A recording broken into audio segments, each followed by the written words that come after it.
el profesor Rodríguez Delgado tratará el tema de neuronas y conciencia. Así que mañana nos veremos, ¿no? Buenas noches. Sueños dulces, dulces sueños.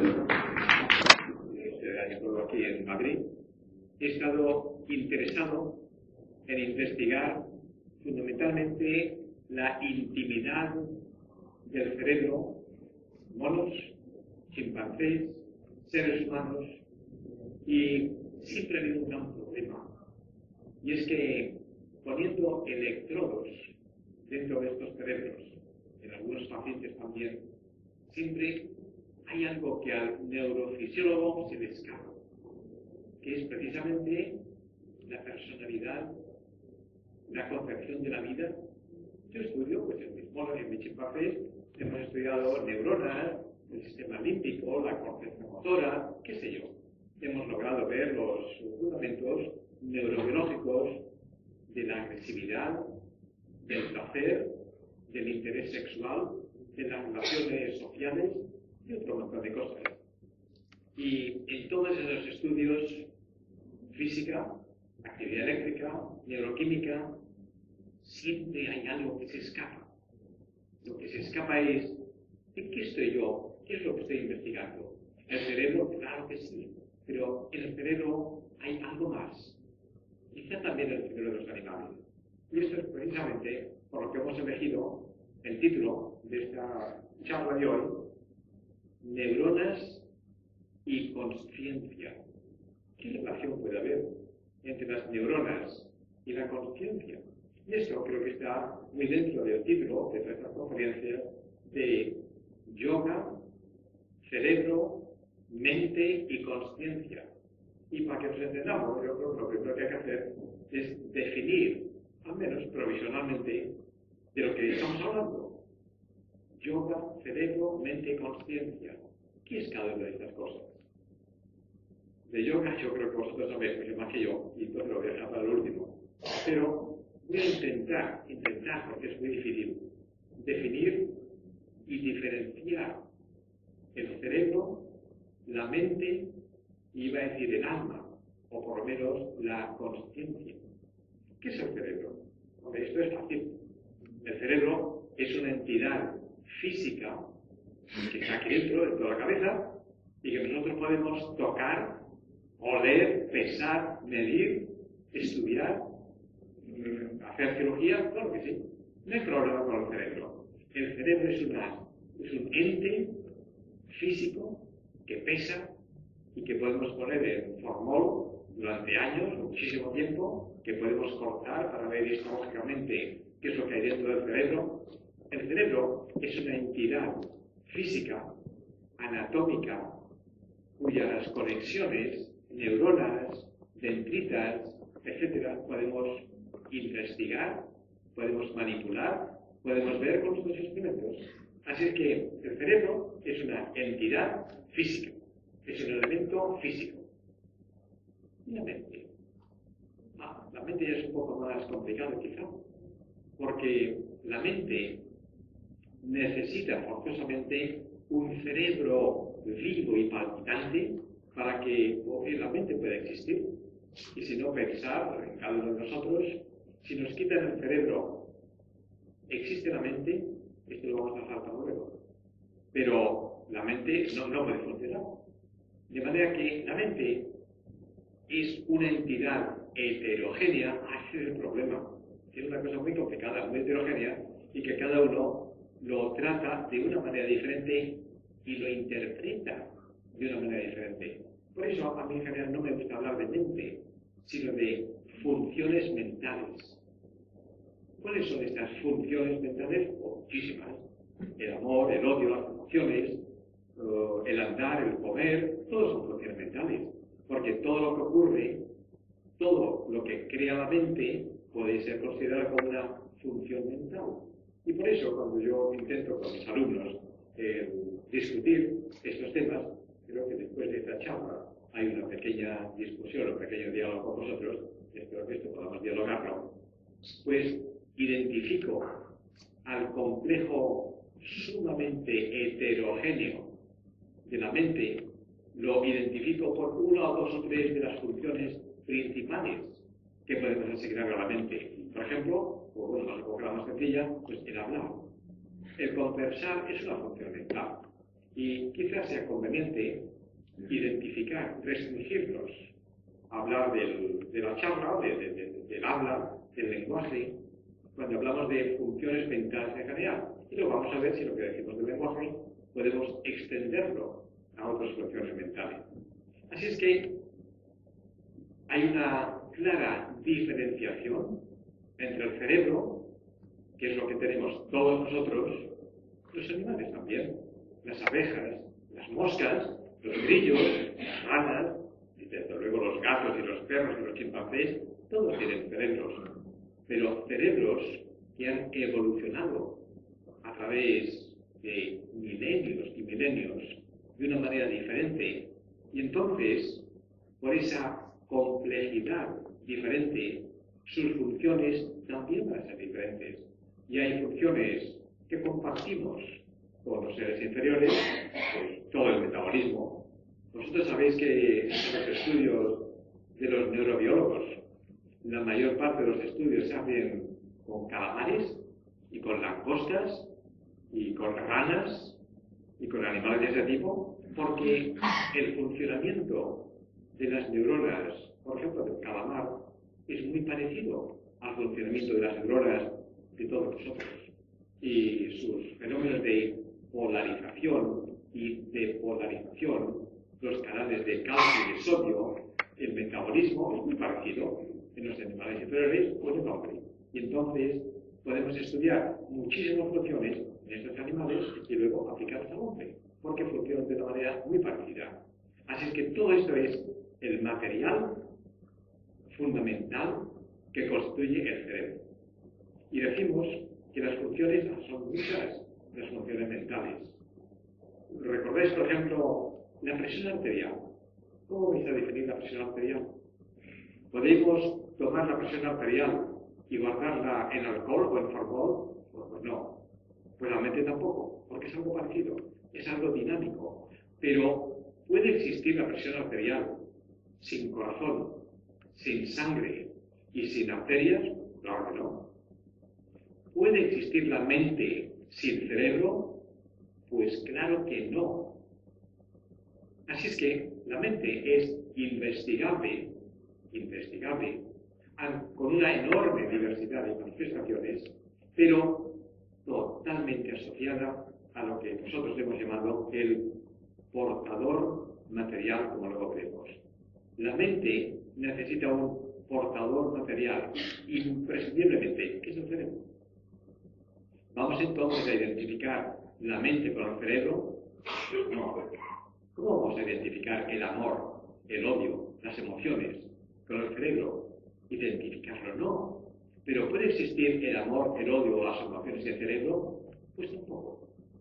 De manera que tenemos dos elementos, el cerebro, y yo no soy dualista, como también veremos en un momento. El cerebro, que es un ente material, que es el portador material de funciones mentales relacionadas con el cerebro, pero no identificables con el cerebro. Y la consciencia, bueno, es mucho más complicado, porque la consciencia es la percepción personal de algo difícil de concretar, pero de lo cual todos tenemos experiencia. Todos somos conscientes, todos tenemos consciencia. Y en la consciencia hay esta sensación personal e intransferible de algo que está ocurriendo en nuestras percepciones sensoriales. Una de las tragedias, o al menos preocupaciones, que yo he tenido, bueno, sobre todo cuando era joven, y cuando era joven hay toda una serie de emociones maravillosas, el amor, la pasión, lo que queráis, y yo siendo bastante romántico, sentía que el amor no puede ser compartido con nadie. Eso es terrible. Las emociones, las sensaciones no pueden ser compartidas con nadie, porque están dentro de la intimidad de esa consciencia de la que estamos hablando ahora. Compartidas, hombre, yo puedo expresarme, Yo puedo oír música, decir, ¿qué música más bonita? Claro que sí. Pero lo que compartimos son las manifestaciones externas de nuestra conducta. Las manifestaciones, claro que sí. Entonces compartimos un momento alegre, un momento triste, el amor, el ocio, todo eso está muy bien. Pero podemos compartir eso que sentimos íntimamente. Esto no lo podemos compartir. Es una experiencia personal e intransferible. Pues en cierto modo, esta es la consciencia que es una percepción de lo que nosotros sentimos. No, esto no está muy claro, ¿verdad? Pero bueno, para mí tampoco lo está. Porque realmente el concepto filosófico y científico de la consciencia es algo que se escapa. Algo de lo cual todos tenemos experiencia, pero que no acabamos de comprender. Y lo más curioso de la consciencia, fijaros que es que hay una consciencia de lo consciente. Esto sí podemos diferenciarlo claramente, el consciente del subconsciente. El subconsciente es algo que no sabemos cómo se hace, algo, dijéramos, automático. Por ejemplo, la presión arterial se regula de una manera pues completamente automática. Tenemos toda una serie de mecanismos en nuestro cuerpo que regula automáticamente un montón de funciones vegetativas, automáticas, inconscientes, y por eso son importantes. Ahora, el subconsciente tiene algo más, porque el subconsciente por sí mismo conoce cuando nosotros no tengamos esta sensación de conocimiento. Una cosa curiosa es que en realidad conocemos mucho más de lo que nos creemos. Hay flashes, hay momentos perceptivos que el cerebro los guarda de alguna manera y que no nos damos cuenta de que los hemos visto. El caso más obvio es lo que creo que se hablaba en la primera conferencia de los experimentos de Sperry con el cerebro quirúrgicamente separado, el hemisferio derecho del hemisferio izquierdo. En estos monos, chimpancés y pacientes en los cuales Sperry y los autores han hecho esta operación, entonces es posible que el hemisferio dominante, en general el izquierdo, que pueda tener conocimiento consciente y que el subdominante pueda realizar inteligentemente muchas funciones sin darse cuenta de que las está realizando. De manera que el dominante es consciente de percepciones conscientes. Consciente al cuadrado, si queréis. Y esa conciencia, esta sensación personal, es lo que se llama conciencia. Más o menos, claro o confuso lo que estoy diciendo, vamos a ver ahora en un poco más detalle algunas de estas cosas. Hay dos libros que yo recomendaría si queréis profundizar en el tema de consciencia y cerebro. Uno es el libro de Stephen Rose, que se llama The Conscious Brain, el cerebro consciente. Y el otro es el libro en el cual han contribuido Eccles y Pribram y Scriven y Sperry y otros autores, que se llama Consciousness and the Brain, la conciencia y el cerebro. Esos dos libros han servido en parte para preparar esta charla que os estoy dando ahora. Así es que, publicaciones muchísimas, es un tema que ha preocupado enormemente. Y el problema, ya nos adentramos un poco más en el tema, el problema es que la relación cerebro-mente ha preocupado a los seres humanos desde los comienzos de la civilización. Cerebro-mente, ¿cuál es la relación cerebro-mente? Cerebro-mente, conciencia, Schopenhauer llamaba el gran nudo de la ciencia, el gran nudo que está ahí, que no sabemos muy bien qué es lo que es, pero que debe tener alguna relación. Y el problema es que algunos de vosotros que ya seréis filósofos, otros seréis científicos, otros seréis espectadores interesados en el tema. El problema es que los filósofos hablan un lenguaje y los científicos, en general, hablamos un lenguaje diferente. Y por eso no nos entendemos filósofos y científicos. Y lo que es necesario es que los científicos sean un poquito más humildes, porque la ciencia es la gran verdad, yo lo sé todo. No, señor. El científico tiene una serie de datos que están muy bien, pero que son solamente datos. Y el filósofo intenta interpretar muchos de estos datos sin adecuados conocimientos neurobiológicos. Afortunadamente ya hoy hay una serie de autores, entre ellos Engels y Frege y Sperry y muchos otros, que intentan aunar la interpretación filosófica con la realidad, iba a decir, con los datos neurobiológicos. Pero claro, en serie de elementos, los temas, pues son los mismos o son diferentes. Por ejemplo, de lo que estamos hablando, la mente, o la consciencia. Un filósofo da una definición muy diferente de la que os he dado, tanto de la mente como de la consciencia. De manera que son diferencias en los temas, diferencias en las preguntas. El filósofo pregunta las relaciones cerebro-mente de una manera muy diferente al científico. Los datos son fundamentalmente neurobiológicos, pero los datos tienen que ser interpretados. Eso lo vamos a ver en más detalle. Y si no los interpretamos, pues son datos fríos, que pueden ser o no ciertos. Los métodos. ¿Cuál es el método de investigación de la ciencia?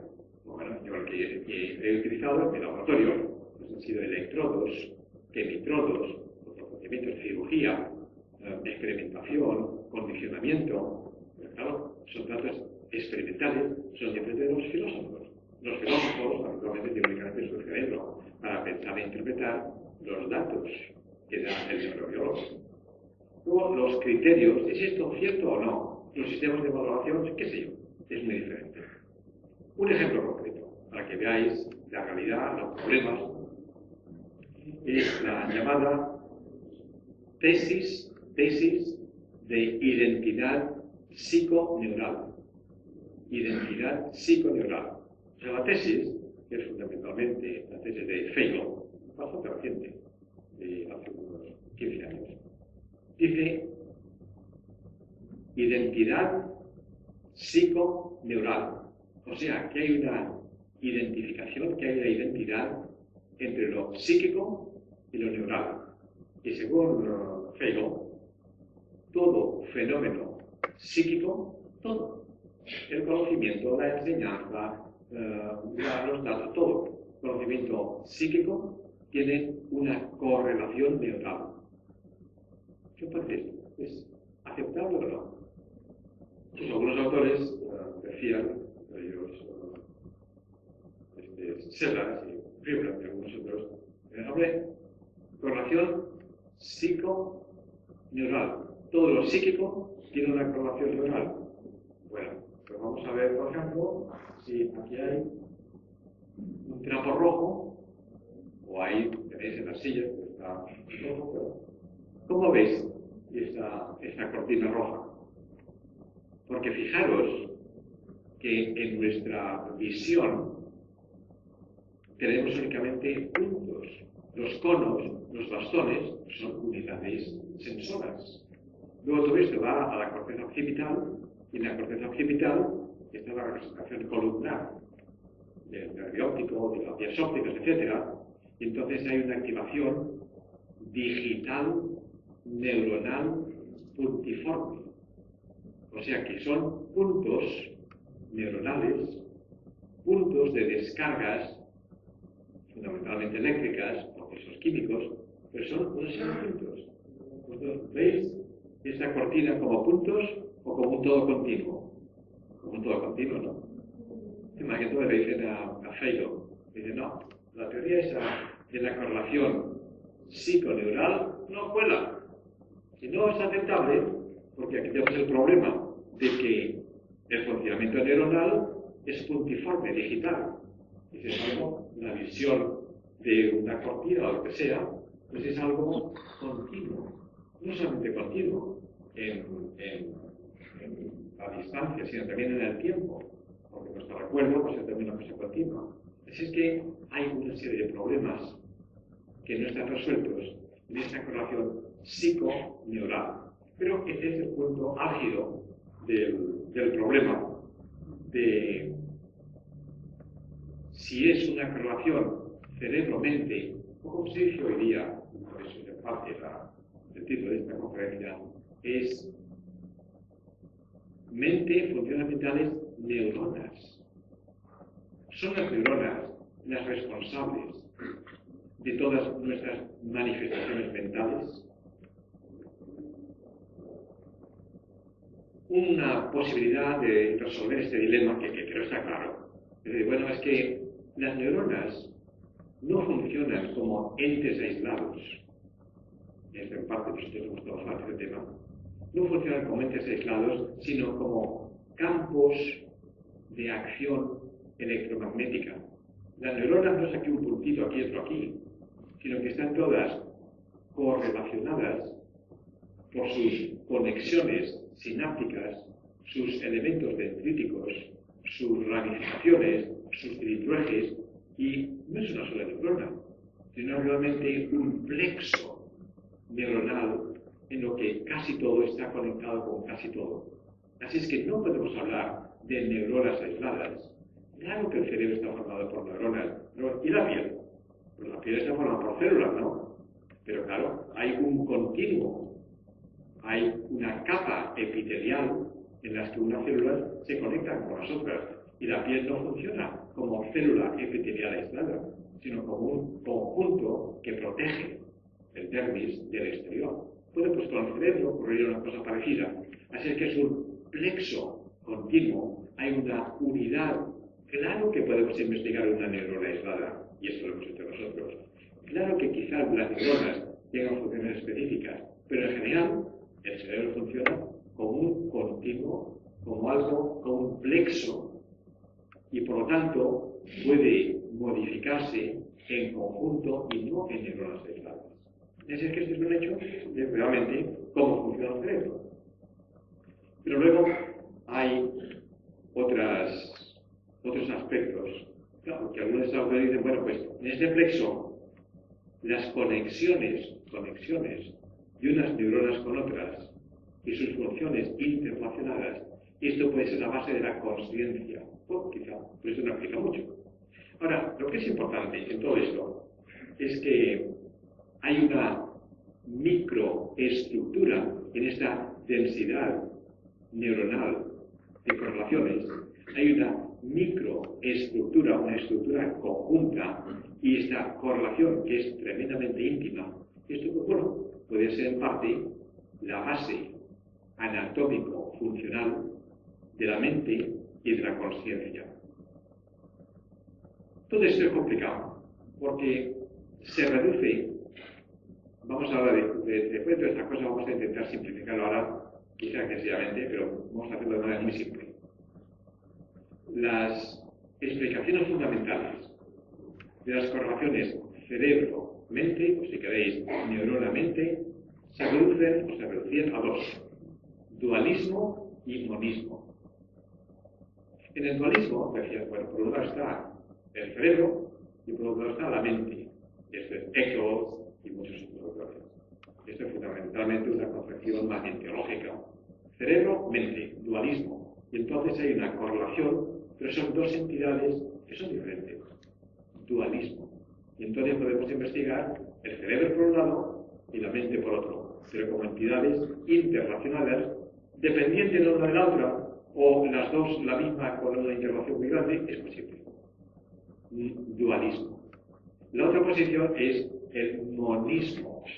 El monismo, pues de una serie de autores, por ejemplo, de Bunge, el filósofo que es español, o es sudamericano, que vive en Canadá, otros autores.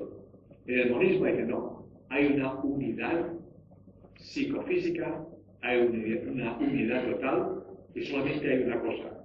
Y luego de esa cosa puede haber manifestaciones diferentes, cerebro-mente, pero es monismo, un solo elemento.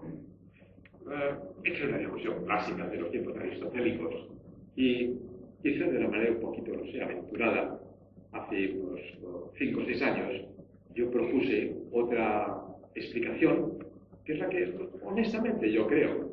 Yo digo, no es ni dualismo ni monismo, sino que todo esto se explica mucho mejor con la aceptación neurobiológica y filosófica del triunismo. Pues eso qué es, muy fácil. El trionismo, no tengo en la pizarra, pero veo que todo te queda el micrófono, de manera que vamos a usarlo poco. El trionismo dice que hay tres elementos para la estructuración del cerebro, de la mente, de la conducta y de todo. Es muy fácil. Trionismo, tres elementos. Uno, las recepciones sensoriales que nos vienen desde fuera.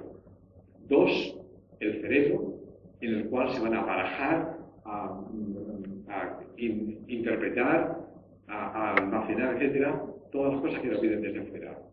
Y el tercer elemento es la parte efectora, que es o la conducta o lo que nosotros percibimos dentro. Tres elementos. A ver si es de verdad o no. Pregunta. Piensen ustedes. En ausencia de impulsos sensoriales a lo largo de toda nuestra vida, desde que hemos nacido, ¿existiría nuestra identidad personal? ¿Existiríais ninguno de vosotros como mente, cerebro o individualidad? En ausencia de cualquier estímulo del pasado, de toda la vida, de cuando eran niños, pues no podéis saber ni música, ni español, ni gallego, ni nada. Entonces, ¿cómo va a existir la mente, no? Así es que un elemento totalmente esencial es lo que nos viene de fuera, los impulsos a través de los sentidos. Dos, el cerebro. Bueno, que esos impulsos, pues claro que van a través del cerebro. Y podéis tener mente, o podéis pensar, o podéis sentir. Si no tenéis cerebro, si os cortan la cabeza, ¿qué pasa? No hablamos de que nos morimos todos, sino que es que, claro, no hay posibilidad ninguna de tener ninguna sensación. Así es que elemento 1, percepciones sensoriales de fuera. Elemento 2, nuestro cerebro, donde todo se mezcla, se almacena, etc. Y número 3, pues lo que sale, los efectores, es input, throughput, output. Son los tres elementos. Sin conducta, ¿puedo yo comprender que el cerebro funciona? Si yo no os hablo en absoluto ahora, estoy aquí ahora muy callado, con los ojos cerrados, sin hacer nada, pues bueno, ¿este señor qué está pensando? ¿Este señor qué hace? ¿Tiene aquí? ¿Está dormido? No, si yo no hablo, si yo no hago nada, pues el elemento efector muscular falta. Así que yo no sabéis si yo realmente tengo algo o nada. Os sabréis dentro de mi cabeza, no lo sabéis. Así es que inputs, o sea, elementos que se perciben desde fuera, lo que ocurre dentro del cerebro y lo que mi cerebro emite para que nosotros nos enteremos y nos podamos comunicar. Triunismo. Yo creo que eso en parte resuelve, apoyado luego en otras cosas, resuelve el problema del dualismo. Esto yo lo he discutido con Bunge, cuando decía que la posición no era triunista, sino que seguía siendo un monismo más o menos sofisticado. Pero bueno, no estoy de acuerdo, yo creo que es triunismo con sus tres elementos. Ahora, comprender que todo lo que hace el ser humano, y esto es el problema por los que dicen la mente, que es una cosa independiente, todo lo que hace el ser humano, todo lo que hacemos nosotros, absolutamente todo lo que percibimos, lo que pensamos y concebimos, lo que hacemos hacia afuera, absolutamente todo es el resultado del funcionamiento del sistema nervioso central. Esto es una afirmación clara ahora y que bueno, si queréis luego la podemos discutir. Absolutamente todo. Y naturalmente todo esto se manifiesta hacia el exterior como funciones mentales. Vamos a ver todo esto en un poquito de más detalle. ¿Cómo funciona el cerebro? ¿Cómo funcionamos nosotros? ¿Qué es lo que ocurre cuando comprendemos, cuando tenemos consciencia de lo que está ocurriendo? Pues vosotros ahora tenéis consciencia de que yo estoy aquí, de que yo estoy hablando, de que esto es un micrófono. Bueno, ¿cuáles son? Porque ahora esto sí podemos analizarlo en detalle. Los elementos constitutivos de nuestra consciencia, incluso de nuestra identidad personal. Pues vamos a tomar, para que sea una cosa así un poquito más lejana, por ejemplo, esas flores que están ahí. Unas flores preciosas, que que les han sido preparadas. Y digo, qué cosa más bonita, rojo.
Lo primero, ¿qué hacen las flores? Pues están emitiendo un patrón de energía lumínica. Así es que colores, formas, patrones, y eso es un emisor de algo. Ese emisor, esa energía emitida, entonces me llega a mí, y a vosotros también, claro, nos llega a través del aire, pasa la córnea, el humor acuoso, el vítreo, el cristalino, yo qué sé, y llega a la retina, ¿no? Si no llega a la retina no las podéis ver. ¿Y qué pasa cuando esas flores llegan a la retina? Pues que entonces hay una transducción de energía. Y la energía cromática y de formas, pues se transforma en algo diferente.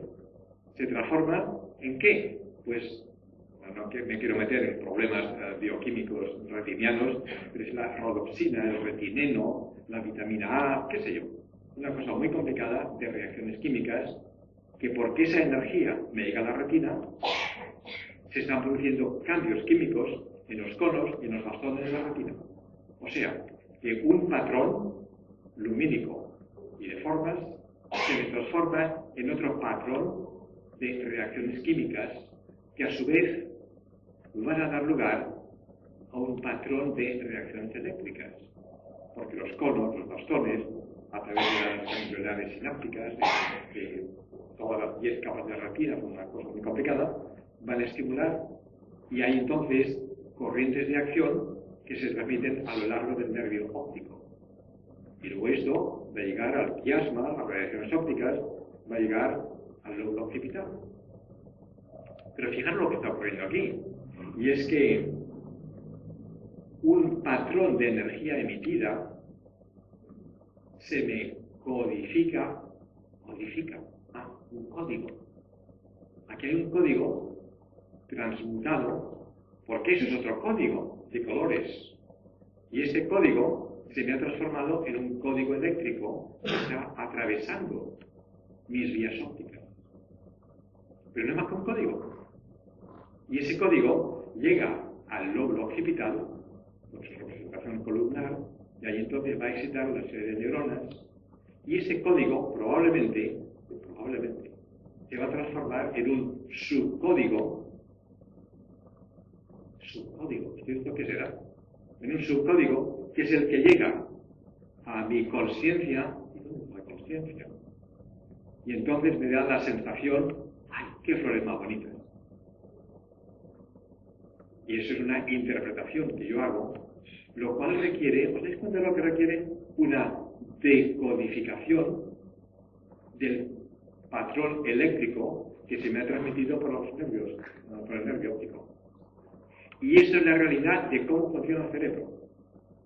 De manera que, después de la transmisión, después de la transducción, en el cual un tipo de mensajes, un tipo de patrones, un tipo de energía se me transforma en otro tipo de energía eléctrica y química, y lo único que circula por dentro de mi cerebro es energía eléctrica y química, y nada más.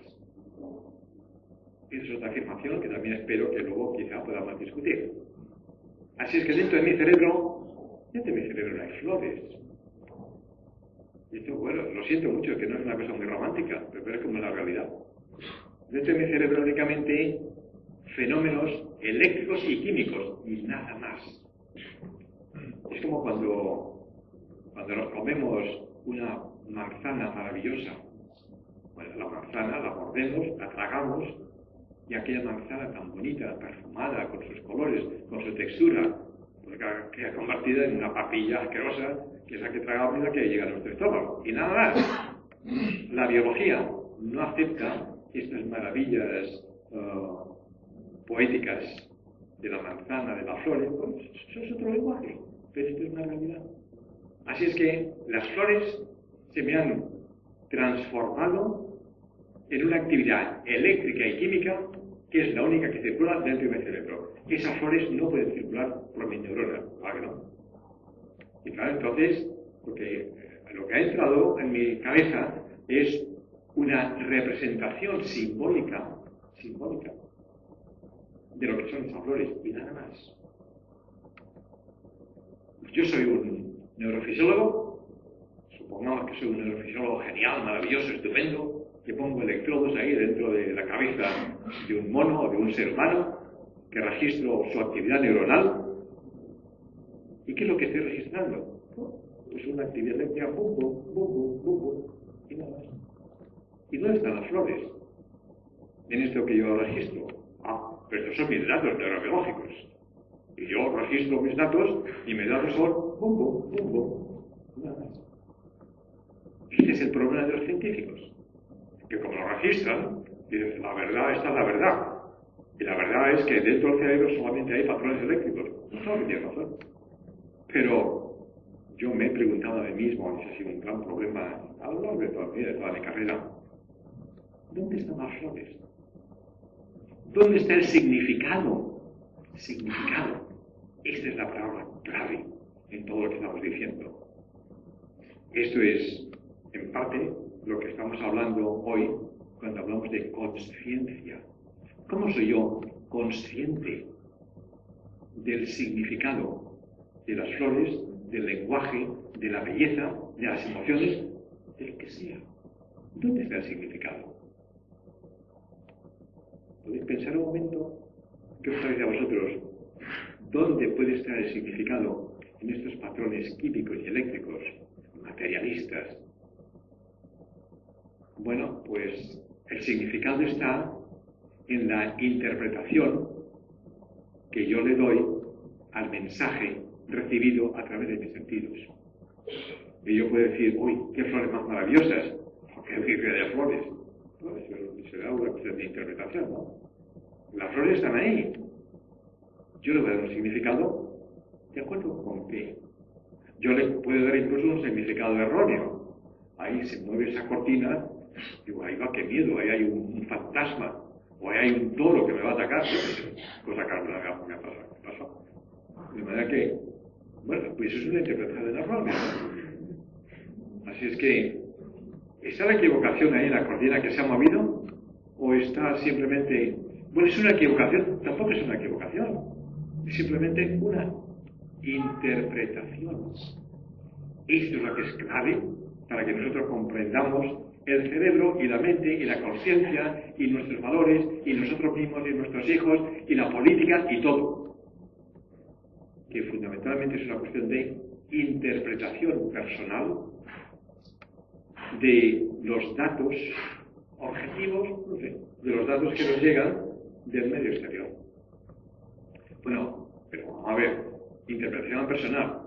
Pero, ¿y dónde está esa interpretación? ¿Y de qué depende? ¿Y yo cómo aprendo a interpretar? Pues entonces, los neurobiólogos, afortunadamente, empezamos a tener contestación a estas preguntas. Y entonces viene algo que es tremendo, que es el aprendizaje neuronal de la realidad, o por lo menos de la interpretación de la realidad.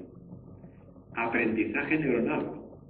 Vosotros sabéis que las neuronas aprenden. Aquí estos millones de neuronas que hay dentro de nuestra cabeza tienen que aprender. Y si no aprenden, no tendrán estas funciones. Aquí están otras de las claves de cómo funcionamos nosotros y cómo funciona el cerebro. Aprendizaje. Resulta que una propiedad neuronal, una propiedad del cerebro, es que es algo como una casa vacía con las ventanas abiertas al exterior. Todos nuestros sentidos, todos nuestros sensores, por donde pueden penetrar ideas y toda clase de informaciones. De informaciones que se almacenan fundamentalmente en el sistema límbico, en nuestro almacenaje de memoria, porque aquí, más o menos, tenemos donde se almacenan nuestras experiencias de a lo largo de toda nuestra vida. Pues el almacenaje de experiencias es lo que constituye el sistema referencial.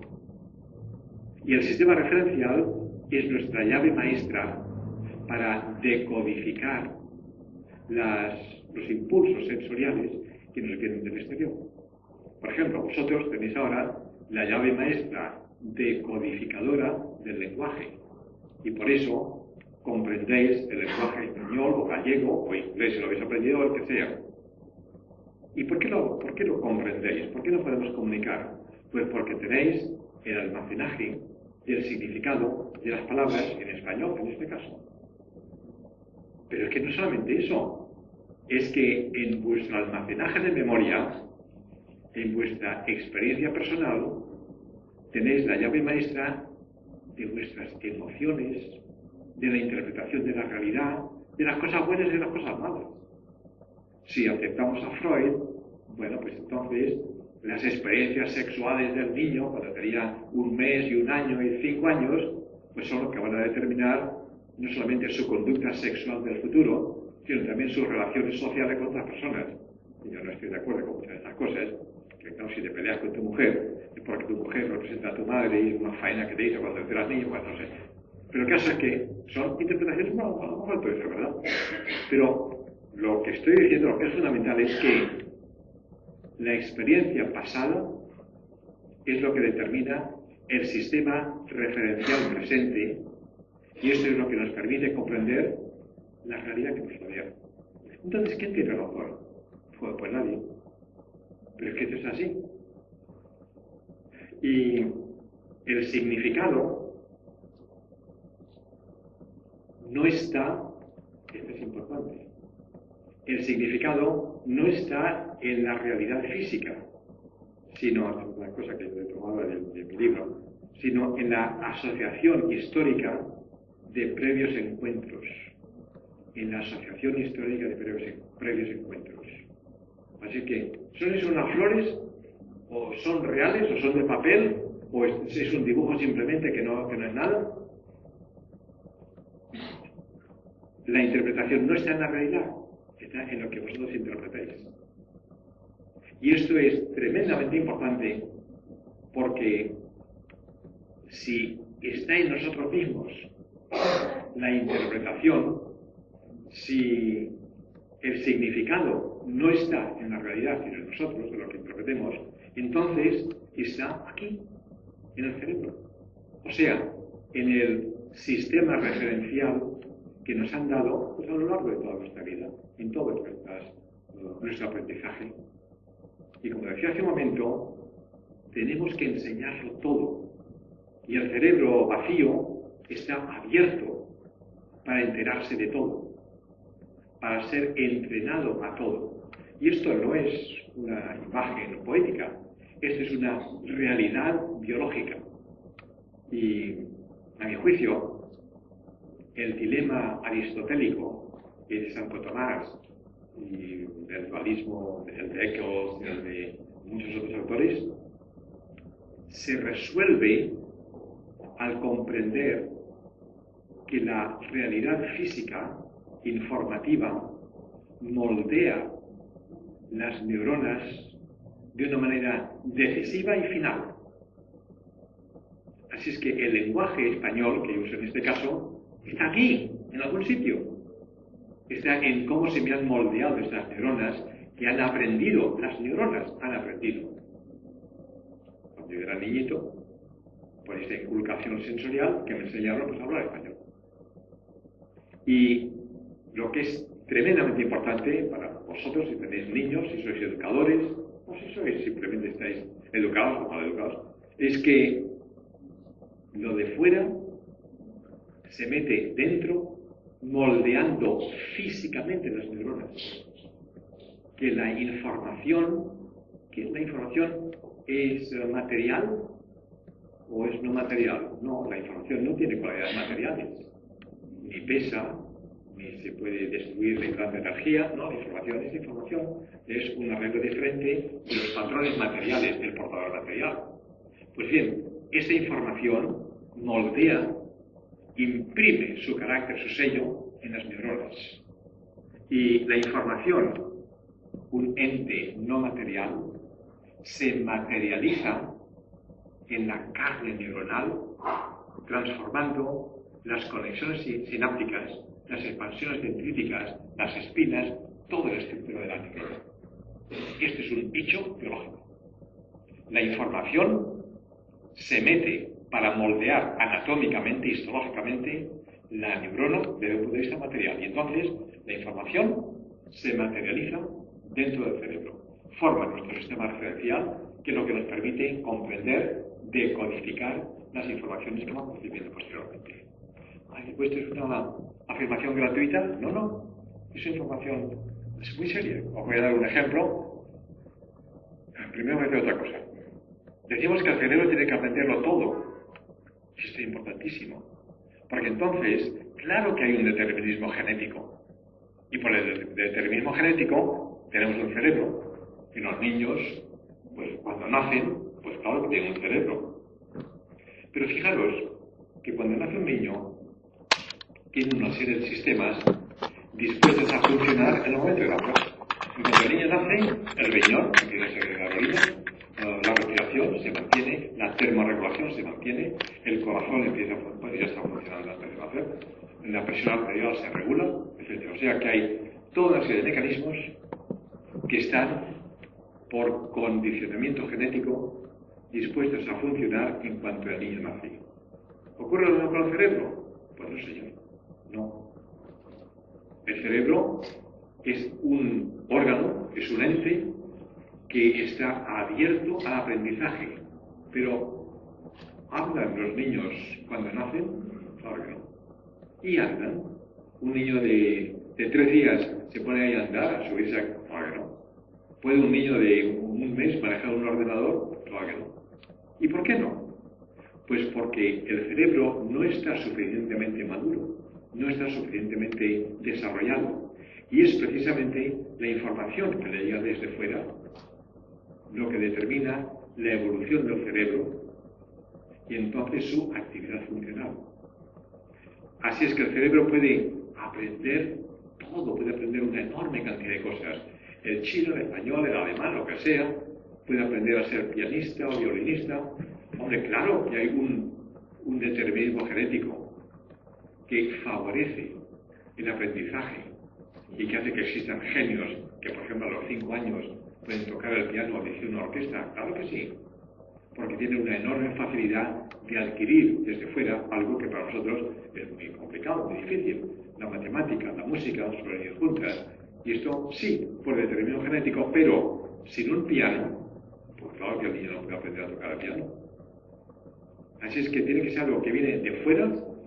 Y entonces a los niños, y esto es a lo que yo ahora quiero llegar, porque esto es importante para todos nosotros, a los niños hay que enseñarles todo. Claro que hay que enseñarles a controlar los esfínteres, para que no se hagan pipí y cosas de esas.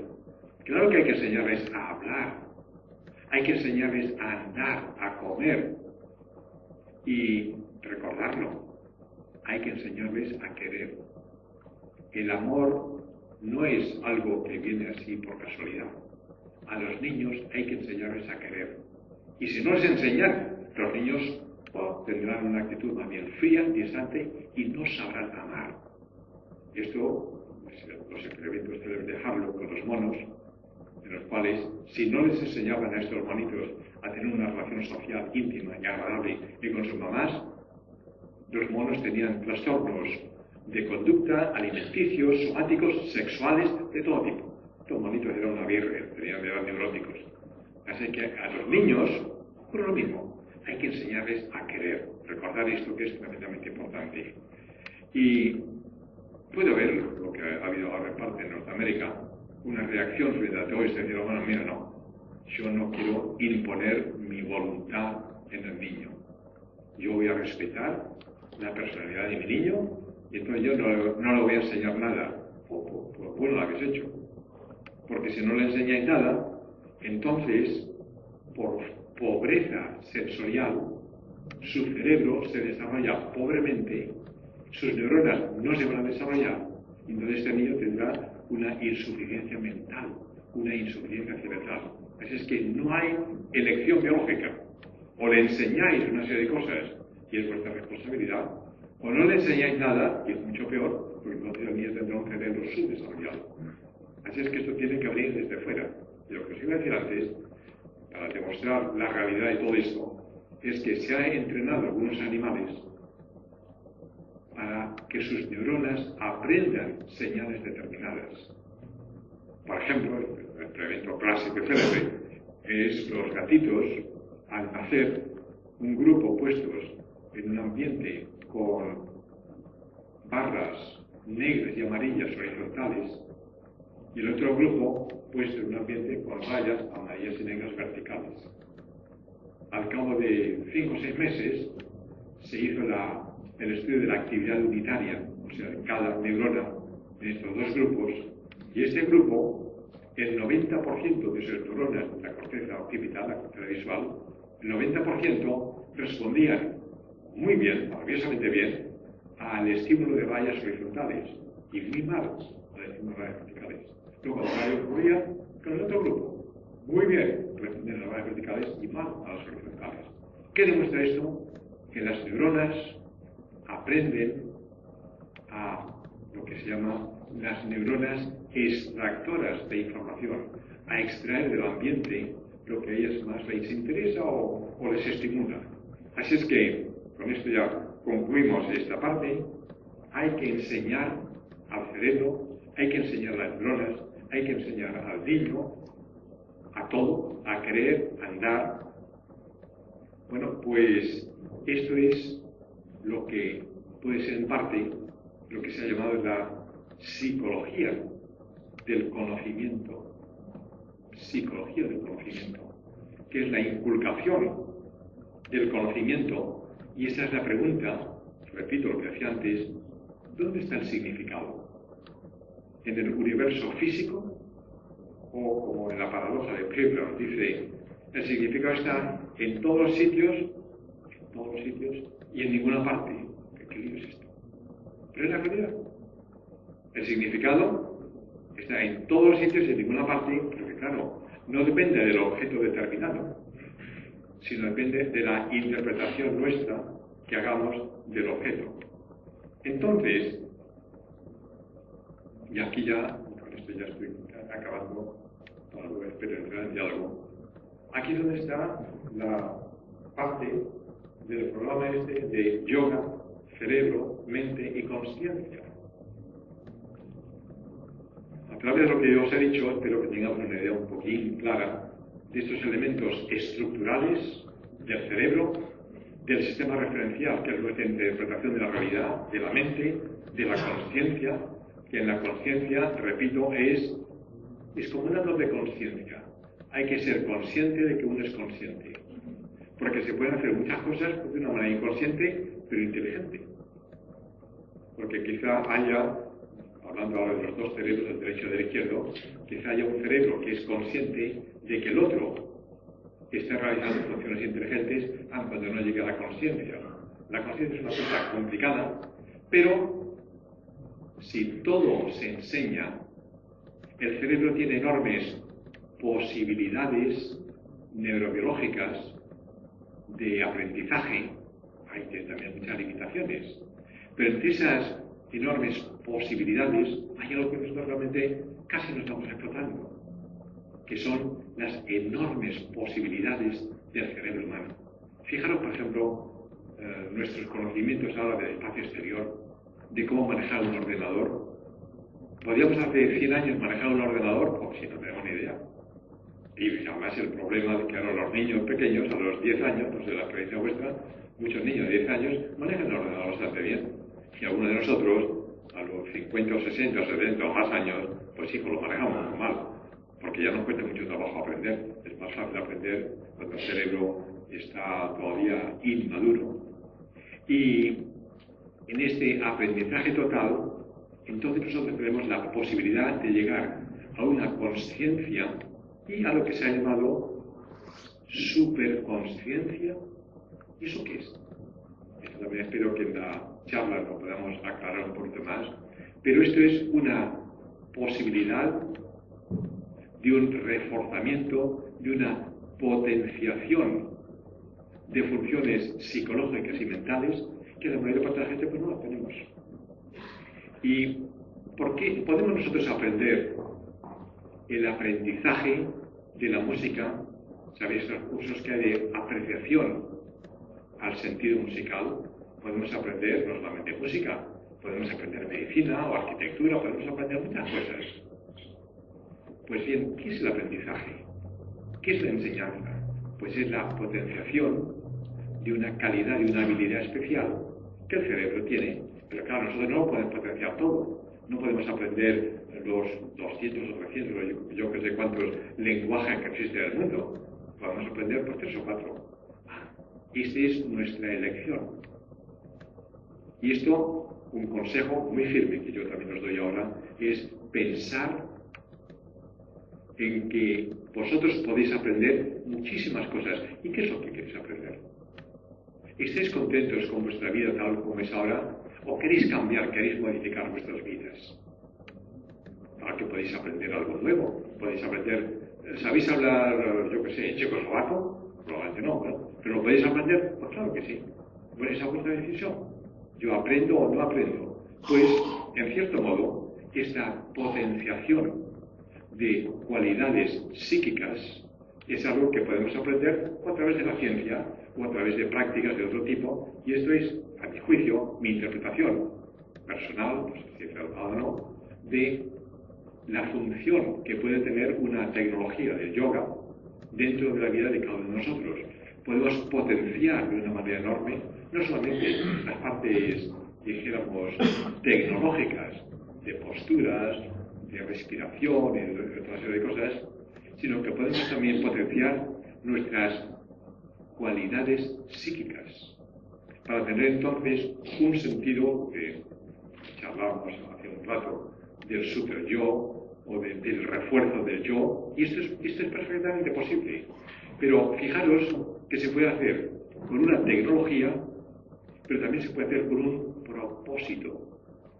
Porque lo fundamental es que en la vida, y esto es otro consejo que os doy, tenéis que tener una idea clara del propósito de cada una de nuestras vidas. ¿Para qué vivís? ¿Cuál es el propósito de la vida? ¿A dónde vais?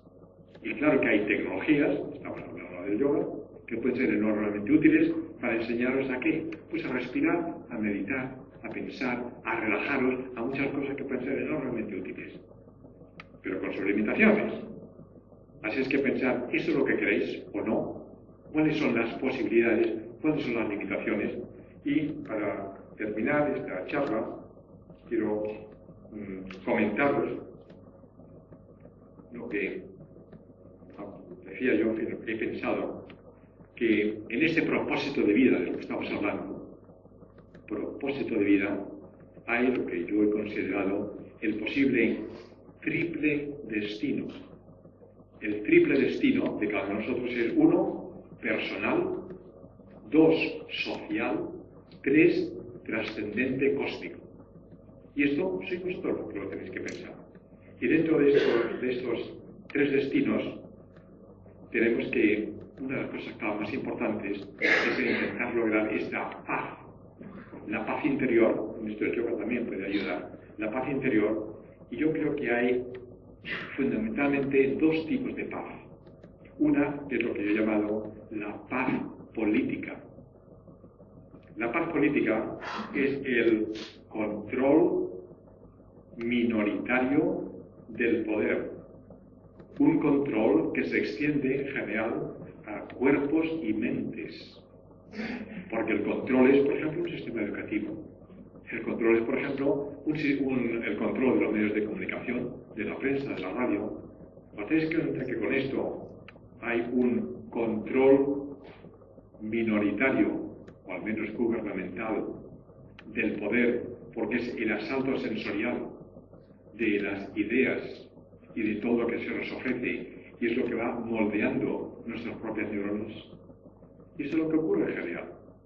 La paz política, pues hay una paz, todo el mundo está muy tranquilo, y entonces hay lo que puede, como decía Herbert Marcuse, puede haber una falsa sensación de libertad. Porque te crees que eres libre, porque el gobierno te da lo que el gobierno te ha dicho que tú quieres querer. Y entonces en tu conciencia y en tu realidad y en tu mente, tú quieres esto. Y entonces el gobierno te da, pues qué bien. Y fijaros que Herbert Marcuse era pues, el exponente de la extrema izquierda. Y se rebelaba Marcuse contra la falsa libertad de las democracias, diciendo que la democracia ofrece al ciudadano en general la falsa sensación de libertad. Porque no es libertad, sino simplemente una inculcación de una serie de valores falsos, dice Marcuse. Con lo cual la gente se queda muy contenta. Era, pues, la sensación plácida de los esclavos norteamericanos, que estaban muy a gusto en la esclavitud. Y cuando se quitó la esclavitud, estaban desorientados y no sabían qué hacer. De manera que, cuidado con esta falsa sensación de libertad, de la paz política que algunos países gozan. Y yo, frente a eso, lo que propongo es lo que yo he llamado la paz biológica. La paz biológica puede ser personal y universal, porque la paz biológica es el darnos cuenta un poco de todas estas realidades, de cómo funciona el cerebro, de cómo funciona nuestra personalidad, de cuál es la trascendencia, de cuál es el futuro, y entonces podemos llegar adentro de nosotros, de una manera inteligente, de una manera neurobiológica, sentir esa sensación de paz personal, que es entonces también una paz biológica, porque es universal, porque es la paz de la cooperación. La cooperación con la enseñanza de que el placer más maravilloso, claro que todos vamos a buscar el placer personal, pero el placer personal más elevado en los seres humanos es precisamente el placer sublimado de la generosidad. Seguimos siendo, pues si queréis, egoístas, porque lo que estamos buscando es nuestro propio placer, pero el placer es dar lo que nosotros tenemos a la persona o que lo necesita o a la persona a la que se lo queremos dar. Y entonces en esta generosidad personal tenemos esta paz teológica, que es algo parecido, pues, ¿qué diré yo? Como veis, como todo es enseñanza, todo es inculcación, todo es sublimación. Y en lo que se diferencian a los seres humanos y a los animales es en que podemos sublimar, reinterpretar por nuestro sistema referencial los instintos primitivos. Y entonces, en vez de comer de una manera brutal, pues no vamos a un restaurante agradable y bonito, pues con vino, con flores, con compañía agradable. Entonces sublimamos una necesidad instintiva. De una manera parecida, eso es otro consejo que creo que para mí ha sido fundamental, es sublimar el instinto primitivo, ancestral de la sexualidad. Pues claro que lo tenemos, pero entonces le damos lo que es más bonito, lo que es más humano, que es la trascendencia. Y entonces una relación sexual, pues no es solamente tener un rato de placer, pues claro que es agradable, sino es la humanización de las relaciones sexuales, con las cuales hay un sentimiento de ternura, de humanización, de futuro, de proyección hacia el más allá. Como veis, todo es cuestión de aprendizaje y en esta no es idealización, sino es la neurobiología de lo que son realmente los seres humanos, y es en lo que yo he llamado la humanización de los seres humanos. Los seres humanos, muchos de nosotros todavía no somos completamente humanos y nos tenemos que diferenciar de los animales con esta sublimación, con esta educación de los sentidos, y en esto yo creo que quizá pues, el yoga es una vía nada más. Hay varias en las cuales puede ayudar a esta sublimación, a esta humanización de los seres humanos. Así es que esto es lo que os deseo, que os humanicéis lo más posible y que tengáis un sistema referencial lo más inteligente y lo mejor posible.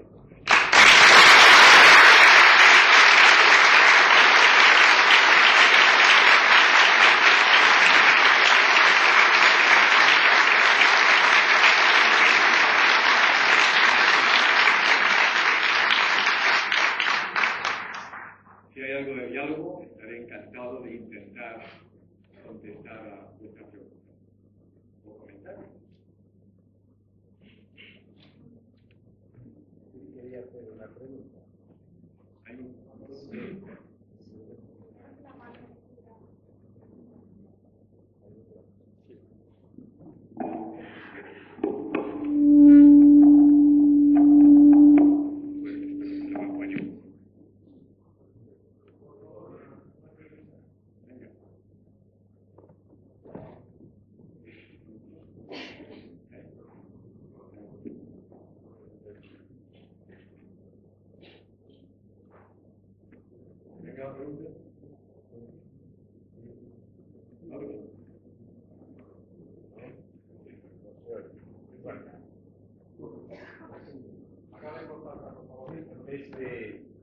En cuanto a los términos que habló el doctor Rodríguez Delgado, monismo, dualismo y trionismo, Bueno, de intérprete de que el trionismo se basa en tres factores: la recepción, el cerebro y creo que el consciente o la mente, no sé lo que la acción.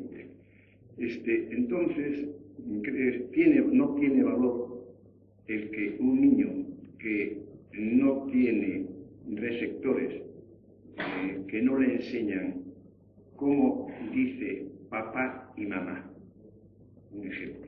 Y el otro, en cuanto a la pregunta sobre consciente, ser consciente es tener unos valores, conocer el bien y el mal, me parece. El subconsciente, entonces, ¿qué es? Parece que el prefijo sub, que significa debajo, puede actuarse por subconsciente como un reflejo condicionado. No, hay una... O sea, la pregunta es, si la he entendido bien, dos preguntas sobre el concepto que me interesa conocerlo. vamos a ver primero la diferenciación entre el consciente y el subconsciente. Es una pregunta de una gran controversia. En la literatura hay autores que no lo acaban de diferenciar, pero yo creo que sí, que uno es la conciencia personal, el conocimiento, awareness, en inglés, el conocimiento, la sensación de que yo me doy cuenta de que algo está ocurriendo. Ese es el consciente. El subconsciente puede ser inteligente, pero sin la sensación personal, sin darme cuenta de que esto está ocurriendo. Por ejemplo, en los casos de discovery, del split brain, del cerebro hendido, yo puedo hacer un acto subconsciente sin enterarme de que se está ocurriendo. O mejor, otro ejemplo más claro todavía, los que andan durante el sueño. Bueno, esta gente no es consciente. De manera que pueden ir a muchos sitios a revisar obstáculos, pueden incluso charlar y al día siguiente le preguntan, ¿qué pasó anoche? Sí, pues no sé. No tienen conciencia de acciones que eran inteligentes. De manera que la conciencia, por eso se ha hablado de conciencia 1 y conciencia 2. La conciencia 1 es la percepción personal, awareness, de que algo está ocurriendo y que tú entonces te das cuenta de ello y lo recuerdas en tu memoria. El otro, la conciencia de otro tipo, subconsciente, es que tú no te das cuenta que puede pasar a la memoria instintiva, pero no más real, y que entonces no eres consciente de tu propia conciencia. Esto es un poquito confuso, pero es como los autores que entienden de esto explican el tema, y probablemente estas funciones están en áreas diferentes del cerebro. Y por eso se habla del cerebro dominante y del cerebro subdominante. El dominante sería fundamentalmente la consciencia y el otro el de la subconsciencia. ¿Está claro o no? Pues está tan confuso como está en la literatura. Pero es que este concepto pues está muy complejo. Sí, el concepto de la conciencia es complejísimo. Si el subconsciente puede ser un acto reflejo condicional. Es que no es un acto reflejo condicionado, no. Un signo, claro, un signo. No. Y los dos se pueden educar. Los dos se pueden educar. El consciente. Así que estamos hablando de lo complejo que es el diferenciar el consciente del subconsciente. Y decía que el consciente es, en inglés awareness, es la percepción personal de que me estoy enterando de lo que está ocurriendo. Y el subconsciente puede ser inteligente, pero sin esta percepción personal. Y que, por ejemplo, los sonámbulos pueden realizar toda una serie de acciones muy inteligentes sin consciencia, porque no se dan cuenta y porque no lo recuerdan. Así es que, en general, el subconsciente puede quedar en una memoria instintiva, pero no en una memoria racional. Y que cuando estos conceptos, comprendo que son un poquito difíciles y quizá confusos también en la literatura, pero creo que es conveniente tener esta diferenciación entre consciente y subconsciente. Yo ahora, por ejemplo, soy consciente de vuestra presencia aquí. Y sin embargo, hay toda una serie de elementos que están entrando en mi subconsciencia, de los cuales yo no me he dado mucha cuenta. Por ejemplo, ahí hay una puerta o una columna, no sé qué, y si me lo preguntan, yo digo, pues quizás sí. ¿Cuántas columnas hay en esta habitación? Yo no me he dado cuenta que haya columnas, algo que hay muchas, porque yo enfoco mi atención hacia ello. Así es que la conciencia consciente es muy limitadita y necesita el enfocar la atención hacia unos pocos elementos de las percepciones sensoriales. En cambio, el subconsciente es mucho más complejo, mucho más amplio y puede recibir mucha información aun cuando no se dé cuenta de ella. Aun cuando luego dice, caramba, sí, pues ahora me acuerdo que había muchas columnas en esta habitación. Así es que esta es la diferenciación entre consciente y subconsciente. Pero los dos intervienen en uno de una manera más inteligente, el otro de una manera subconsciente. Entonces, sin darnos cuenta de ello, intervienen en la ejecución de toda una serie de actos. Por ejemplo, yo ahora, pues la postura que tengo, pues es subconsciente. subconsciente, pero tiene toda una serie de sensores de toda mi musculatura que están actuando sobre mi cerebelo, que están dando una efectividad, puede mantener una postura, pero yo no me doy cuenta de ello. Así es que está la diferenciación entre consciente y subconsciente.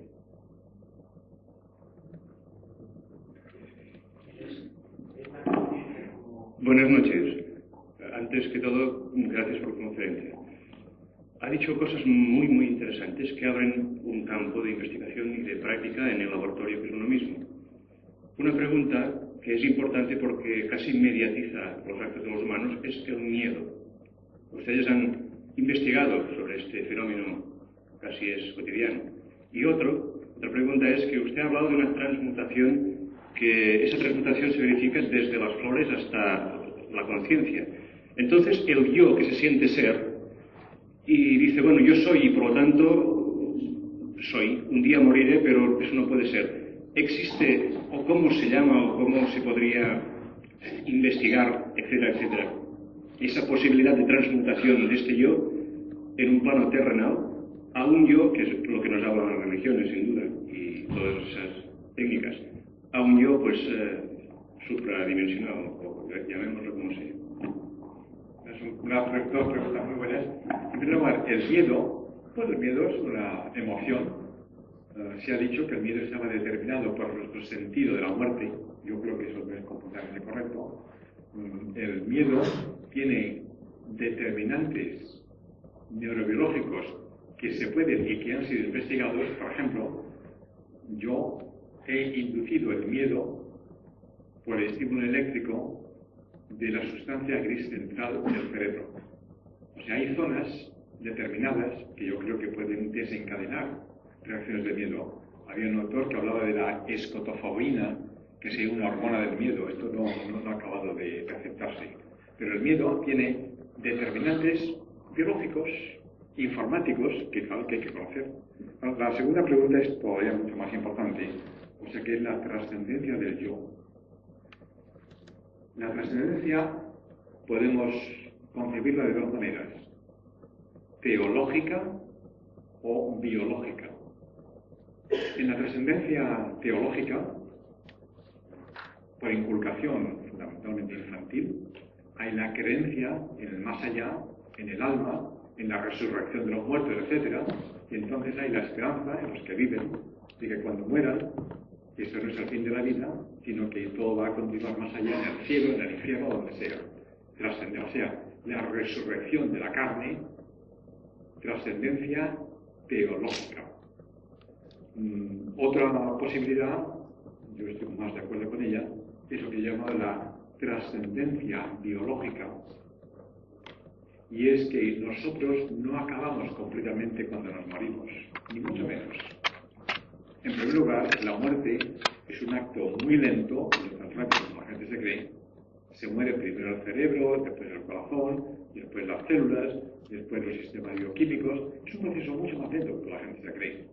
Hasta tal punto que, como sabes, hoy está, en Norteamérica sobre todo, la conservación criogénica de personas que están con la vida suspendida en cámaras a 90 grados bajo cero, que tenían enfermedades incurables, y entonces se les ha perfundido, en vez de sangre, tiene un líquido conservador, y esperan que dentro de algún tiempo la ciencia mejore para poder curar enfermedades que entonces se consideraban incurables.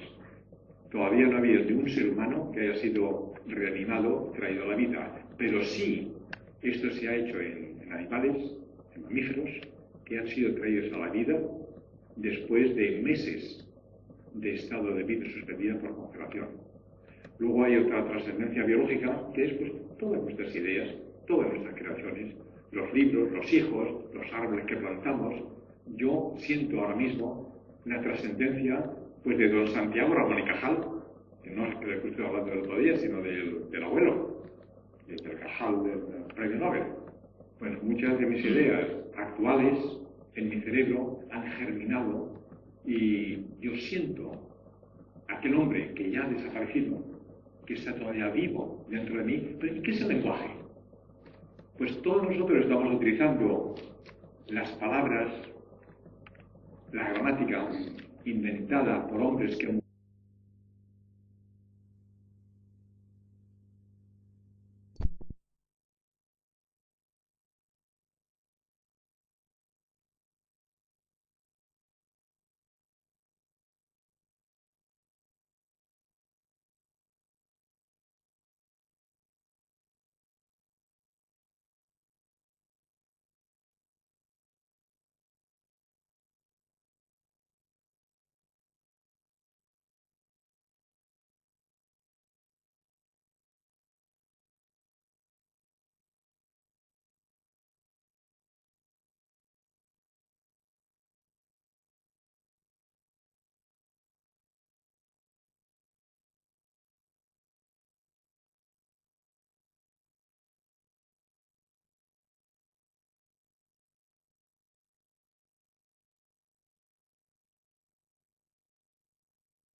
todos nosotros seres trascendentes hacia el más allá, teológicamente y quizá biológicamente.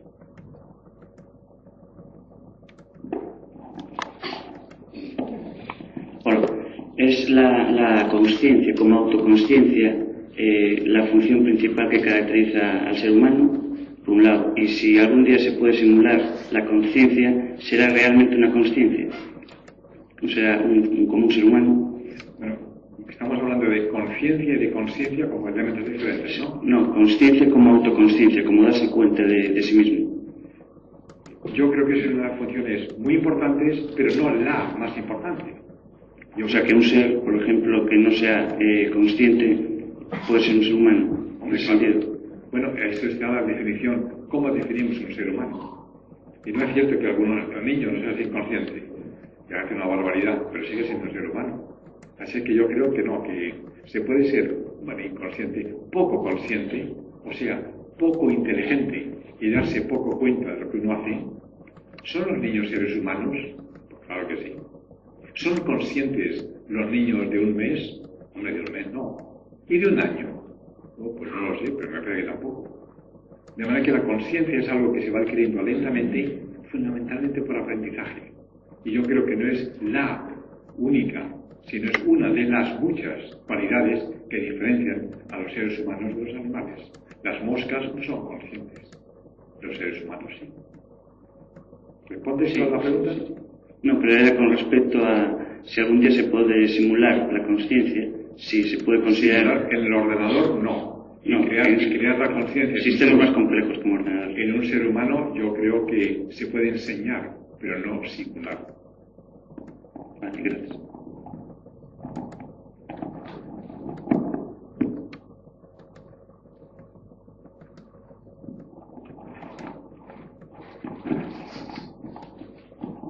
Buenas noches. Las neuronas envejecen con los años y determinan en cierto modo la función del intelecto. Quisiera preguntar si hay alguna forma, con fármacos o de un medio natural, de retardar el envejecimiento de las neuronas. Muchas gracias. Ni que nos hubiésemos puesto de acuerdo antes de la charla, porque precisamente son los temas candentes en los que mi grupo está trabajando. Y la contestación es sí. Hoy día sabemos algo del envejecimiento neuronal. Perdemos ¿cuántas? 5.000 neuronas diarias más o menos.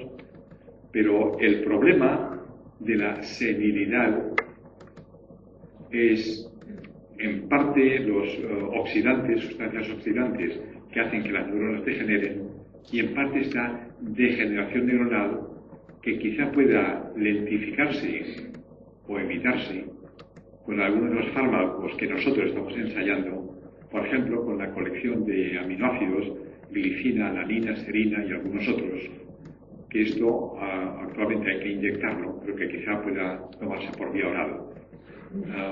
Tan importante o más que la senilidad es la llamada senilidad prematura, y prematura como enfermedad, la enfermedad de Alzheimer, lo que tenía Rita Hayworth y lo que han tenido desgraciadamente bastante gente. Así es que yo creo que sí, que hay una gran esperanza de que en un plazo, espero que relativamente corto, se pueda retrasar la senilidad. Hoy día ya vivimos mucho antes que antes, pero retrasarla por procedimientos farmacológicos neuronales y evitar enfermedades de senilidad prematura, como por ejemplo el Alzheimer. Yo creo que sí.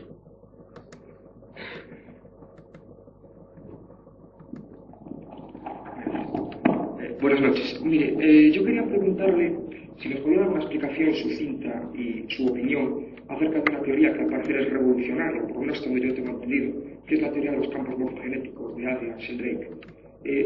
Esto no abre un nuevo campo, una nueva visión a la hora de entender la relación entre cerebro y mente, si sus experimentos son reales. Yo, hasta donde tengo entendido, es, no sé, revolucionaria, por lo menos hasta este ¿Por qué no explica un poquito para que la gente se entere cuál es la teoría de campos morfogenéticos? Yo no lo sé realmente, o sea, lo que yo he leído es que el señor Sheldrake hacía experimentos con creo que ratones blancos, no sé cuáles usaban, y que les enseñaba una serie de reflejos condicionados que después, generaciones después, los volvían a repetir sus tataranietos en diferentes partes, en diferentes laboratorios, hasta donde yo he leído, no sé si es así realmente. Entonces eso no abre la posibilidad de que haya una especie de campo morfogenético en el que al aprender a algún individuo los demás lo aprendan, no sé si de manera consciente o inconsciente, y quede grabado para todos. No sé si es así realmente. Bueno, gracias. Por eso quería aclaración, porque la idea, lo que yo he leído es no, en el sentido de que, por ejemplo, la memoria de las planarias, eso se ha hecho con los gusanitos, enseñando los reflejos condicionados a las planarias y luego dándoles de comer la carne de esas planarias a otras. Esto se ha hecho también con ratas, pero de todo lo que yo he leído ha sido el resultado negativo. O sea, los genes transmiten información genética y no información adquirida. Este fue el gran problema de Lysenko en la Unión Soviética, que trastornó y destrozó la agricultura soviética, porque él apoyaba la transmisión hereditaria de lo aprendido en relación con las ideas de Pavlov, y esto es falso, para lo menos la cosa de Lysenko. Así es que, no lo sé, es posible, pero todas las cosas que yo he leído son negativas respecto a la posible herencia de reflejos condicionados o ningún tipo de aprendizaje.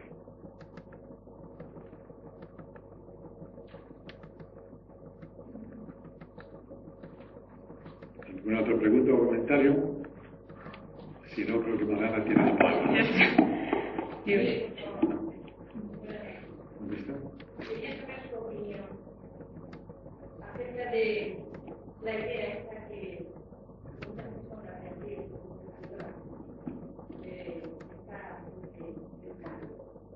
usted sostiene la teoría de que el hombre desciende del mono o viceversa. O viceversa, eso me gusta.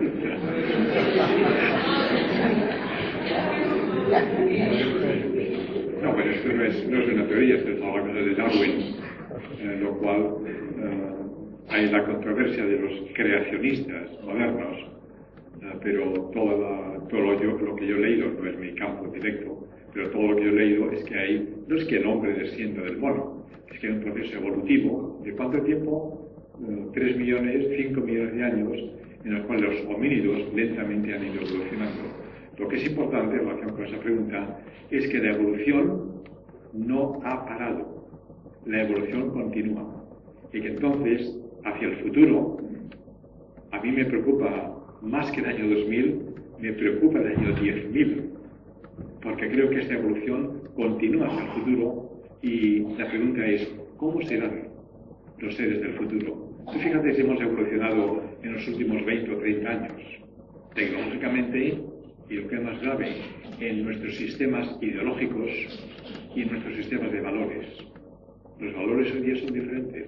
Así que, ¿cuál va a ser la evolución biológica y sobre todo la ideológica de los seres humanos en los próximos 100 o 200 años? La evolución continúa. La evolución ha existido no desde los monos, desde las amebas. Así que la contestación es sí, es un proceso evolutivo que ha existido, que continúa y que probablemente continuará. ¿La teológica? ¿La? ¿La teológica? Bueno, la teológica es el creacionismo. La teológica, bueno, tampoco tiene por qué ser. El arte de Chopin era evolutivo. Así es que ha habido problemas con las concepciones teológicas de la evolución, pero hoy día la mayor parte de los... y estoy hablando de la teología católica. La mayor parte de la gente católica inteligente pues acepta la teoría de la evolución sin problema. Fíjate que el problema máximo era la inculcación del alma. Pues bueno, si metes el alma al animal cuando en un momento dado, pues ya está, no hay problema. Puede seguir siendo evolucionista y se puede ser católico. Yo creo que no hay problema. Hola. Sí. Hola. ¿Dónde está? Mira, has hablado antes de... Estoy aquí. No lo veo. De enseñar a amar a los niños. ¿Cómo lo harías tú? Enseñar. A querer o amar a los niños. Primero, con el ejemplo. Y segundo, esta pregunta es importantísima, con la idea consciente, con el propósito consciente de lo que estás haciendo. A los niños tú tienes que quererlos. Tú tienes que querer a tu marido y a tu niño y a este y al otro y a mucha gente. Y yo creo que es el sentido, el amor, es algo que existe en los seres humanos y es una de las cosas que más nos diferencia de los animales. De manera que la enseñanza es con la conciencia, dándote cuenta de lo que haces, con tu ejemplo y luego con la inculcación lo más profunda que puedas de un sentido de amor hacia ti, hacia ellos, hacia los demás. Enseñanza. Hacer esto mucho más complicado. Un grupo de yoga es conveniente que sea de diferentes edades. O sea, Esto yo creo que Manana sería, lo podría contestar mejor que yo. Pues yo creo que sí. Yo creo que de diferentes edades, de diferentes sexos y de diferente todo. Y de diferentes, por ejemplo, nacionalidades y colores, y blancos y negros, yo creo que sí. Porque el yoga no tiene nada que ver, no sé, eso quizá yo estoy hablando de lo que no entiendo, ni con la edad, ni con el sexo, ni con ninguna de estas cosas. El yoga es una concepción diferente de la vida que ayuda a potenciar una serie de mecanismos biológicos y mentales, de manera que, ¿por qué no? Yo creo que sí. Pero esto, yo no tengo teoría sobre ello. Si no somos seres irracionales, o sea, animales irracionales, y tampoco somos o estamos humanizados, ¿qué somos entonces? Una birria.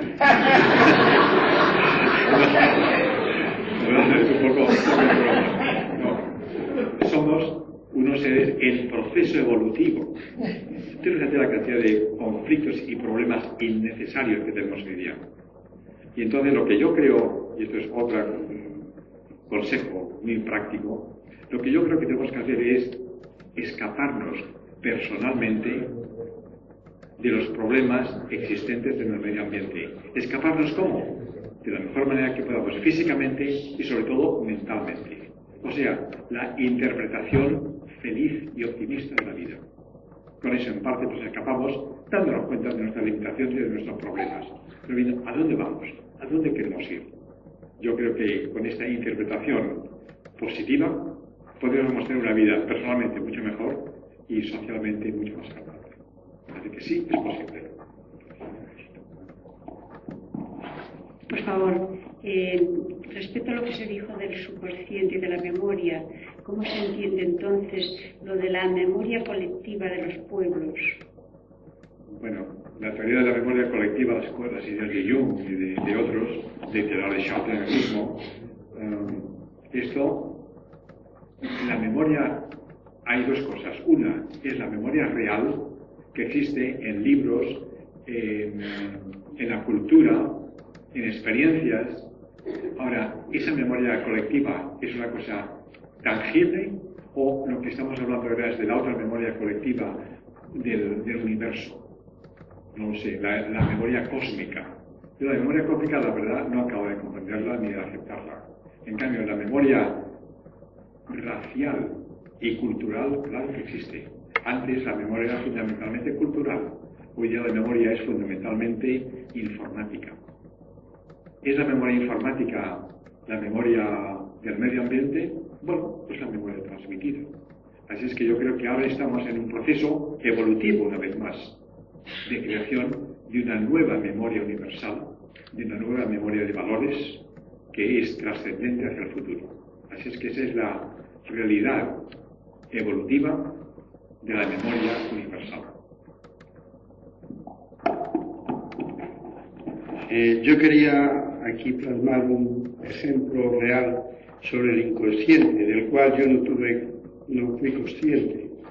En las CIES un amigo mío se sorprendió muchísimo al yo caer de espaldas de una roca y en el tramo hasta llegar a tierra di la vuelta como un gato y caí a 4 manos.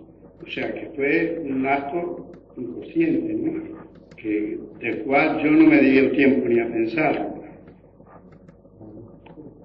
Sí, es que podemos incluso condicionarnos a tener reacciones instintivas, impulsivas, inconscientes, y entonces lo bueno que tiene el subconsciente es que es más rápido que el consciente.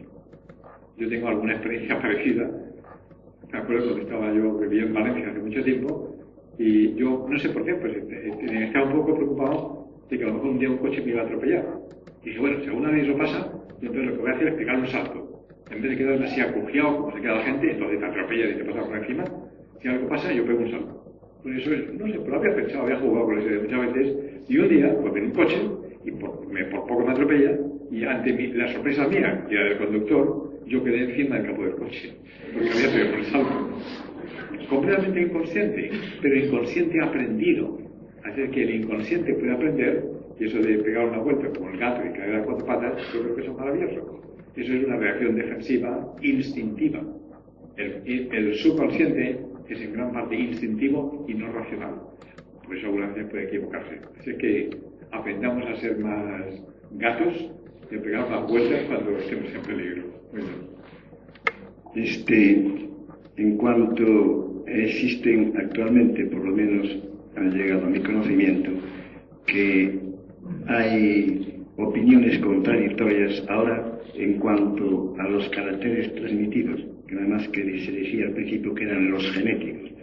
Pero ahora hay un grupo que dice que tienen que ser también algunos, no unos cuantos adquiridos, cuando se han sometido a un trabajo enorme. Por ejemplo, en el ámbito deportivo, las famosas niñas gimnastas que están haciendo una serie de ejercicios cada vez más difíciles y que dice que heredan, debido a sus grandes horas de entrenamiento, que han hecho una transmutación y que de esa manera que sí, que es posible que el factor de un trabajo asiduo y constante que produzca que se transmita caracteres adquiridos, unos cuantos. ¿Qué puede opinar el doctor Delgado? Bueno, yo digo que todo es posible, pero hay que demostrarlo. Y lo único que yo sé son lo que yo he leído de Dobzhansky, que es el gran autor de la transmisión genética, en la cual, según Dobzhansky, los genes humanos no han cambiado en los últimos 50.000 años. Y fíjate si la civilización ha cambiado. Así es que, según las cosas actuales de la ingeniería genética y de la neurobiología y fisiología genética que yo conozco, eso no es cierto, no podía ser, porque los caracteres adquiridos no se heredan. Pero ya digo, esto es una cosa, no lo sé, yo lo he leído, es lo que yo creo en el momento actual, todo es posible, pero hay que demostrarlo.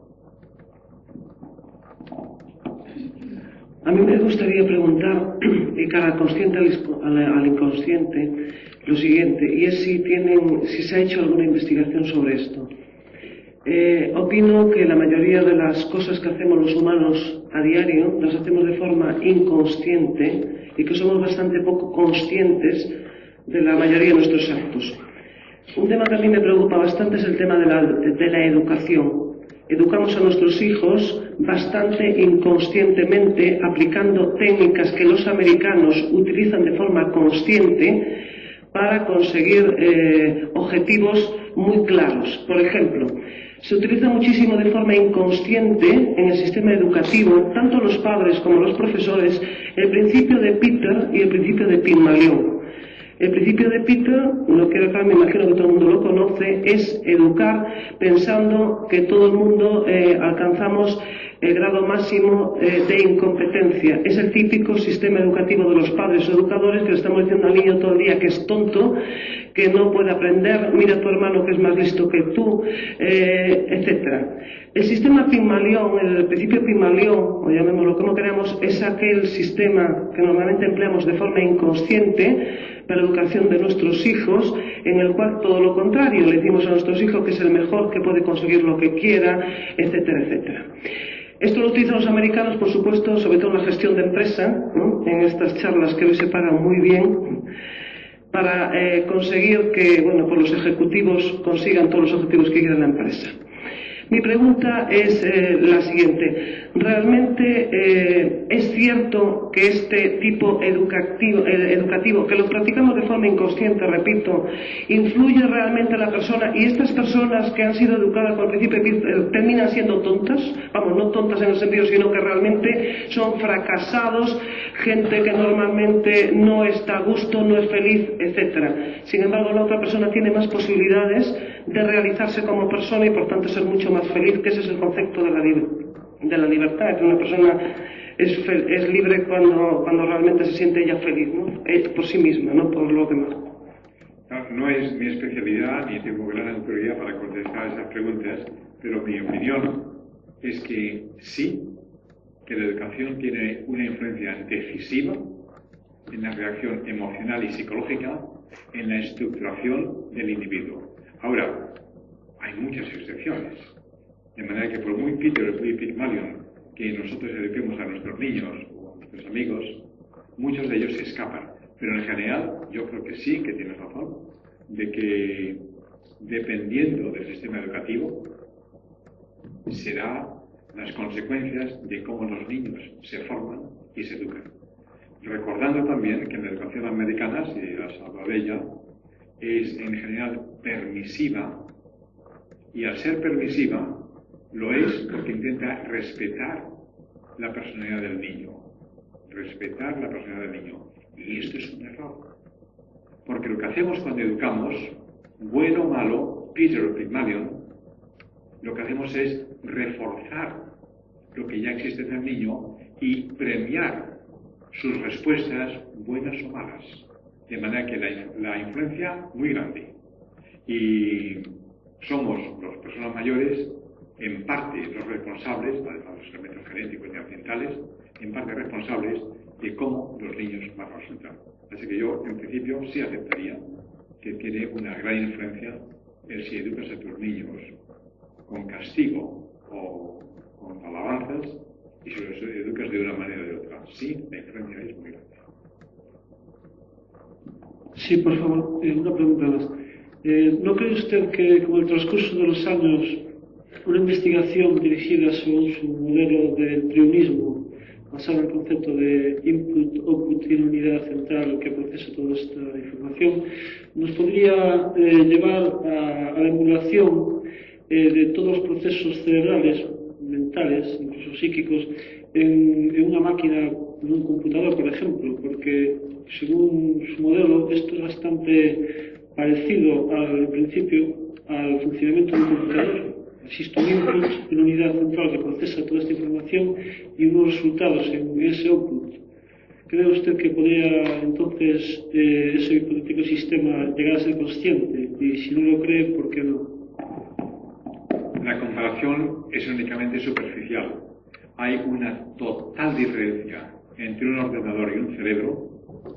Recuerda que los ordenadores son fundamentalmente flip-flops, son chips, son elementos digitales. El cerebro, cada neurona, tiene una enorme complejidad. Y desde luego no es el número, cuando tengamos un ordenador con 10 billones, que es el número de neuronas más o menos que tiene el cerebro, ya tendríamos un cerebro consciente e inteligente. Pues no, señor. Entonces fíjate, la sexta generación de ordenadores, que son los que tienen los japoneses, pues tienen una capacidad menor que la de un niño de, ¿cuánto? De 4 años, una cosa así. Claro que pueden hacer una operación matemática complejísima en segundos, pero no tienen esa comprensión total de todo. De manera que no, yo creo que el funcionamiento todo es completamente diferente. Creo que mucho cuidado, porque ahora hay la tendencia de comparar ordenadores o cerebros, los ordenadores inteligentes, etcétera, y estamos lejísimos, yo no sé ni siquiera si alguna vez será posible, de que un ordenador tenga ni la conciencia, ni las sensaciones, ni la inteligencia de un niño de 10 años. Estamos años luz de eso, creo yo.